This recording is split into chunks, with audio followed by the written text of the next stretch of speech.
Tijuana, hoy. La frontera más transitada del hemisferio sigue ahí, con sus millones de cruces al año, su flujo interminable de mercancía legal e ilegal hacia California.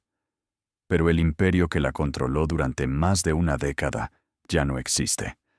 El apellido que aterrorizó a esta ciudad, Arellano Félix, es hoy historia. Hermanos presos, muertos o extraditados. Una dinastía completa desmantelada pieza por pieza. Hubo un tiempo en que esto parecía imposible. Hubo un tiempo en que los Arellano Félix eran la organización criminal más poderosa de la frontera oeste de México, una familia unida por la sangre que controlaba la puerta de oro hacia el mercado de drogas más grande del planeta. La DEA los consideraba, en su apogeo, entre los narcotraficantes más peligrosos del mundo. Y sin embargo, cayeron. Todos. Uno por uno. Esta es la historia de cómo murió una dinastía. No de un golpe, sino de una lenta cadena de caídas que a lo largo de una década desmontó a la familia más poderosa del narcotráfico mexicano de los años 90. Es la historia de cómo la mayor fortaleza de los Arellano Félix, ser una familia, se convirtió, al final, en su mayor debilidad. Antes de empezar, si te interesan estas historias del crimen organizado, contadas con datos y sin adornos, suscríbete al canal. Subimos un caso nuevo cada semana. Para entender la caída hay que empezar por el final y retroceder. Porque la historia de los Arellano Félix es la de una dinastía que se creyó eterna y que descubrió, hermano por hermano, que ninguna lo es. Empecemos por lo que quedó. Hoy, la organización que fue el Cártel de Tijuana es una sombra fragmentada. Las plazas que la familia controlaba con puño de hierro están repartidas entre otros actores. Los grandes nombres del clan están tras las rejas o bajo tierra. La estructura que parecía indestructible en los años 90 se desmoronó por completo en la primera década de los 2000. ¿Cómo se llega de un imperio a esto? Retrocedamos. El último gran golpe llegó en 2008, cuando cayó Eduardo Arellano Félix, el doctor, uno de los últimos hermanos que quedaba en libertad. Con su captura, tras un cerco de horas en una casa de Tijuana, la primera generación de los Arellano Félix quedó, en la práctica, fuera del tablero. Pero para entender por qué su caída fue el final de una era, hay que volver a cómo empezó todo, y a lo que la familia había sido. Retrocedamos hasta el origen. La historia de los Arellano Félix comienza, como la de casi todos los grandes cárteles mexicanos, con la caída de un imperio anterior. A finales de los años 80, el narcotráfico mexicano estaba unificado bajo el llamado Cártel de Guadalajara, la federación liderada por Miguel Ángel Félix Gallardo, el padrino. Cuando Félix Gallardo fue capturado en 1989, su imperio se repartió entre distintos grupos, y a los Arellano Félix, sobrinos, según la versión histórica más difundida, del propio padrino, les tocó una de las joyas de la corona, la Plaza de Tijuana. No era una plaza cualquiera. Tijuana era, y sigue siendo, la puerta hacia California, el estado más rico y poblado de los Estados Unidos, el mercado de drogas más grande del mundo. Controlar Tijuana significaba controlar el flujo hacia ese mercado. Era, potencialmente, el negocio más lucrativo del narcotráfico mexicano. Para dimensionarlo, por los cruces fronterizos de Tijuana pasa cada día una porción enorme del comercio entre México y Estados Unidos, y entre esa marea de mercancía legal se esconde el flujo ilegal hacia el mercado californiano. Quien controla ese punto no controla una ruta más, controla el acceso al consumidor más rico del planeta. Era la razón por la que Tijuana valía tanto, y la razón por la que tantos, empezando por el cártel de Sinaloa, estaban dispuestos a hacer la guerra para arrebatársela a los Arellano Félix. Los Arellano Félix supieron aprovecharlo, y lo hicieron con una estructura que los distinguía de casi todos sus rivales. La familia. Eran muchos hermanos, y cada uno tenía un papel. Benjamín era el cerebro, el estratega, el jefe, la mente que dirigía la organización desde las sombras.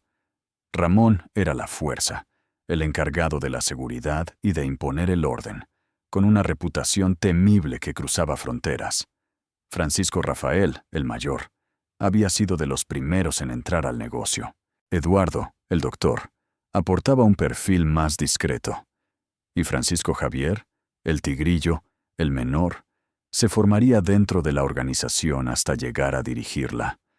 Alrededor de ellos, hermanas y otros parientes completaban una estructura donde la sangre era el principal vínculo de confianza. Esa fue su gran fortaleza. En un mundo donde la deslealtad es la norma, donde los socios se venden y los lugartenientes ambicionan el trono, los Arellano Félix tenían algo que el dinero no compra: lealtad de sangre. Un hermano no le falla a otro hermano. Una familia, unida, es casi imposible de romper desde adentro. Durante los años 90, esa fortaleza los hizo casi intocables. El Cártel de Tijuana se convirtió en una de las organizaciones más poderosas y temidas de México, con control sobre la frontera, contactos con proveedores colombianos y una red de protección que llegaba a las autoridades locales. Su guerra contra el Cártel de Sinaloa, del Chapo Guzmán, por el control de las rutas, definió buena parte del narcotráfico mexicano de esa década. Fueron años de un poder casi absoluto. Los Arellano Félix se movían entre Tijuana y San Diego con una impunidad que hoy parece inverosímil. Reclutaban a jóvenes de familias acomodadas de la frontera, los llamados narco juniors, como operadores y protección, mezclando el crimen organizado con la clase alta de la región. Lavaban fortunas en negocios legales a ambos lados de la línea, y su red de protección era tan profunda que las agencias estadounidenses llegaron a considerar a buena parte de las corporaciones policiales de la zona como territorio comprometido. Durante casi una década, el dinero, el miedo y la sangre familiar los volvieron intocables. La guerra contra Sinaloa, mientras tanto, marcó la época con episodios que sacudieron a México. Desde el ataque a la discoteca Christine en Puerto Vallarta hasta el trágico atentado del aeropuerto de Guadalajara en 1993, donde perdió la vida un cardenal en un ataque dirigido, según las investigaciones, contra el Chapo Guzmán. Era una guerra a muerte entre dos formas de entender el narcotráfico: la dinastía familiar de Tijuana contra la Federación de Socios de Sinaloa. Pero esa misma estructura familiar contenía una vulnerabilidad que tardaría años en revelarse. Una familia tiene un número limitado de miembros. Cada hermano es único e irreemplazable. Y cuando las autoridades y los rivales empezaron a entender que la forma de destruir al Cártel de Tijuana no era atacar su estructura, sino a sus personas, hermano por hermano, la fortaleza se convirtió en una lista de objetivos. La cadena de caídas empezó en 1993. Ese año cayó el primero: Francisco Rafael Arellano Félix, el hermano mayor, capturado en México. Fue el primer eslabón en romperse, aunque en ese momento, la organización, con Benjamín y Ramón en la cima, apenas lo resintió. La dinastía siguió operando con fuerza durante casi una década más. Nadie, en 1993, leyó esa captura como el inicio de un fin. ¿Por qué habrían de hacerlo? La organización estaba en su apogeo, controlaba la frontera, ganaba su guerra contra Sinaloa. La caída de un hermano mayor, que ya no era el más activo en la operación, parecía apenas un tropiezo. Pero, vista desde el futuro, aquella captura fue el primer eslabón de una cadena que no dejaría de romperse. La dinastía había comenzado a agotarse, aunque tardaría años en darse cuenta. El primer hermano había caído, y en una organización basada en la sangre, cada caída contaba de una forma que entonces nadie supo calcular. El golpe verdaderamente devastador llegó en 2002, y llegó doble. En febrero de ese año, Ramón Arellano Félix, la fuerza del clan, perdió la vida en Mazatlán, Sinaloa, en pleno territorio enemigo, en un enfrentamiento con la policía. Viajaba bajo identidad falsa, y durante días ni siquiera se confirmó que era él. La organización perdía a su brazo armado, al hombre que imponía el orden. Las circunstancias de su muerte encerraban una advertencia sobre lo que le esperaba a toda la dinastía. Ramón había ido a Mazatlán, según las versiones más difundidas, en una operación de guerra contra el cártel de Sinaloa, a buscar a la cúpula rival en su propio territorio. El cazador terminó cayendo en tierra del cazado. Que el hombre más temido de Tijuana pudiera perder la vida en un simple control de tránsito, lejos de casa, bajo un nombre falso, demostraba una verdad incómoda. Ningún miembro de la dinastía, por poderoso que fuera, era invulnerable. Y apenas un mes después, en marzo de 2002, cayó Benjamín, el cerebro. El ejército lo capturó en una casa de Puebla, donde vivía bajo nombre falso. En cuestión de semanas, el cártel de Tijuana perdió a sus dos pilares, la mente que lo dirigía y la fuerza que lo protegía. La simultaneidad fue letal. Una organización puede sobrevivir a la pérdida de su líder si conserva a su segundo. Puede sobrevivir a la pérdida de su brazo armado si conserva a su cerebro. Pero perder a ambos en el mismo invierno, con semanas de diferencia, no deja tiempo para reorganizarse. Fue un golpe del que la dinastía, en realidad, nunca se recuperó, aunque tardaría años en caer del todo. Fue el principio del fin. Pero la dinastía, herida, todavía tenía hermanos en la fila. El mando pasó a Francisco Javier, el Tigrillo, el menor de los hermanos. Durante unos años, el Tigrillo intentó sostener la organización en medio de una presión creciente y de la ofensiva del cártel de Sinaloa, que olía la sangre y avanzaba sobre las plazas debilitadas de Tijuana. El Tigrillo tenía un perfil distinto al de sus hermanos mayores. Más joven, formado ya dentro de una organización en guerra, heredó un imperio en descomposición en lugar de uno en ascenso. Su tarea no era expandir, sino resistir, y la resistencia, contra un enemigo que crecía mientras Tijuana se debilitaba, era una batalla perdida de antemano.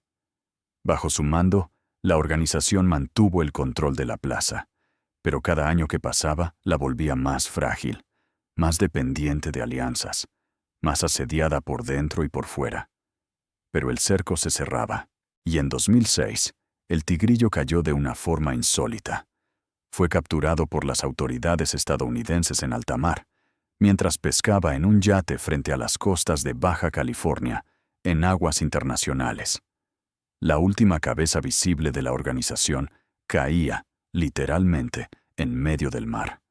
Fue una captura simbólica, el heredero de un imperio de la frontera, atrapado no en las calles de Tijuana, sino en el océano, lejos de todo, en un momento de descanso. Ni siquiera en alta mar estaban ya a salvo los Arellano Félix. Con el Tigrillo preso, quedaba Eduardo, el doctor, como uno de los últimos hermanos en libertad. Su captura en 2008, tras un cerco en Tijuana, cerró el ciclo. La primera generación de los Arellano Félix estaba completa, presa, muerta o extraditada. Varios de los hermanos capturados serían, con los años, extraditados a los Estados Unidos, donde enfrentaron condenas que garantizaban que nunca volverían a dirigir nada. La dinastía había caído. Lo que vino después fue el epílogo. Con los hermanos fuera, la organización quedó en manos de una nueva generación, sobrinos, operadores, aliados, entre ellos, figuras como Enedina Arellano Félix, la hermana que, según diversos relatos, habría asumido un papel de liderazgo, y el sobrino conocido como el ingeniero. Pero la estructura ya no era la misma, fragmentada, debilitada y presionada por el cártel de Sinaloa. Lo que quedaba del cártel de Tijuana terminó, con los años, reducido a células que operaban en alianza o en subordinación a organizaciones más poderosas. La figura de Enedina es, en sí misma, un símbolo del final. Que el liderazgo pasara, según esas versiones, a una hermana que administraba las finanzas, y no a un nuevo capo con la fuerza de Ramón o la visión de Benjamín, mostraba hasta qué punto la dinastía se había quedado sin sucesores, capaces de reconstruir el imperio. Ya no se trataba de dominar la frontera, sino de administrar lo que quedaba, de sobrevivir en los márgenes de un mapa que ahora dominaban otros.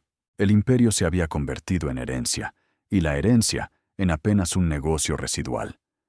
El imperio que controló la Puerta de Oro hacia California había dejado de existir como potencia independiente.